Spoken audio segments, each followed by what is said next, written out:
premier contact que j'ai eu avec la déficience intellectuelle remonte à ma jeune enfance, en fait. Je suis l'aîné d'un frère, d'un petit frère, qui a une déficience intellectuelle, avec lequel j'ai une différence d'âge d'à peu près 1 an. Alors ça remonte à très très longtemps et il existe encore pleinement et de façon très importante. Très jeune, je me suis retrouvé parce qu'on allait dans la même école primaire. On s'est suivis comme ça jusqu'au secondaire parce que mes parents ont toujours insisté pour que mon frère fasse partie du système public et du système régulier. Alors j'avais en ayant 1 an de différence avec mon frère, je me suis retrouvé à le suivre, à l'épauler, à presque le parrainer, jusqu'au secondaire où mon frère était dans un système plus adapté, dans des classes dites spéciales à cette époque-là.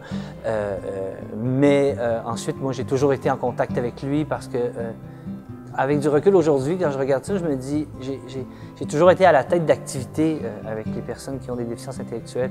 J'ai organisé des activités d'impro, même j'étais moniteur sportif. Puis je me rends compte que je le faisais évidemment pour eux, mais je le faisais pour moi aussi, puis pour être près de mon frère.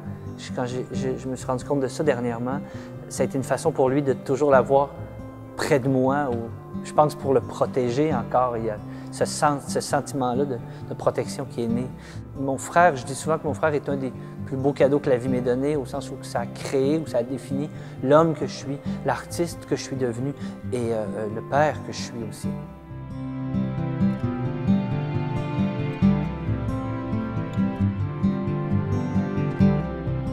Mes motivations en tant que président d'honneur de la Semaine québécoise de la déficience intellectuelle sont à plusieurs niveaux.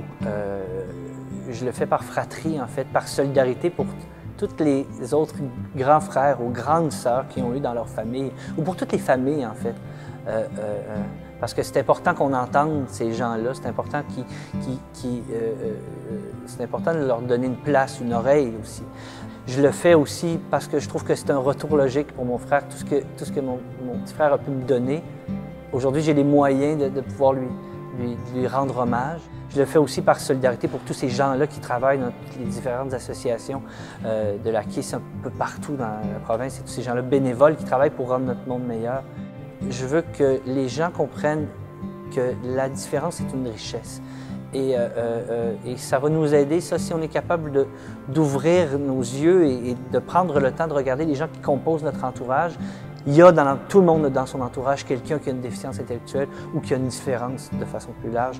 Et ces gens-là ont leur place, ces gens-là méritent leur place et veulent leur place, une place unique qui leur revient.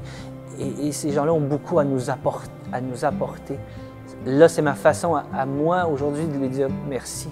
Merci pour ce que tu m'as apporté parce que je n'élève pas mes enfants de la même façon. Je n'entre pas en contact avec les gens de la même façon.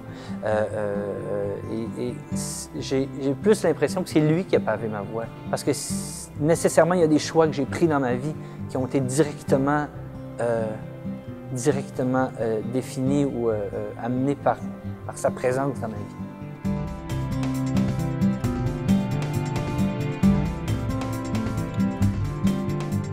La Semaine québécoise de la déficience intellectuelle met en lumière les contributions positives des personnes qui vivent avec une déficience intellectuelle dans notre société. Elle se déroule cette année du 13 au 19 mars pour une 23e année consécutive. Sous le thème « Je te découvre, tu me ressembles ». C'est un moment privilégié pour combattre les préjugés et voir les similitudes qu'il y a entre tous les êtres humains et ce, malgré leurs différences. Cette année, la semaine est également l'occasion de célébrer le 60e anniversaire de l'Association du Québec pour l'intégration sociale qui a été fondée en 1951 par des parents qui avaient à cœur le bien-être et la sécurité de leurs enfants. Lorsqu'on regarde dans le rétroviseur, on constate tout le chemin parcouru pour l'intégration sociale des personnes qui ont une déficience intellectuelle. Elles sont maintenant plus présentes à la garderie, à l'école, dans la vie de quartier et sur le marché du travail. On peut certainement se réjouir de ces progrès réalisés grâce à la détermination des familles et de nombreux partenaires. Il reste encore des portes à ouvrir et l'AKISS y mettra autant d'énergie qu'elle l'a fait pendant ces 60 dernières années. Je vous invite donc à participer aux activités mises sur pied par les 83 associations membres de l'AKISS dans toutes les régions du Québec. Qu'il s'agisse d'un défilé de mode, d'une conférence, d'un atelier, d'une exposition ou d'un spectacle, il y en a pour tous les goûts. N'hésitez pas à consulter notre site Internet afin d'en connaître la programmation.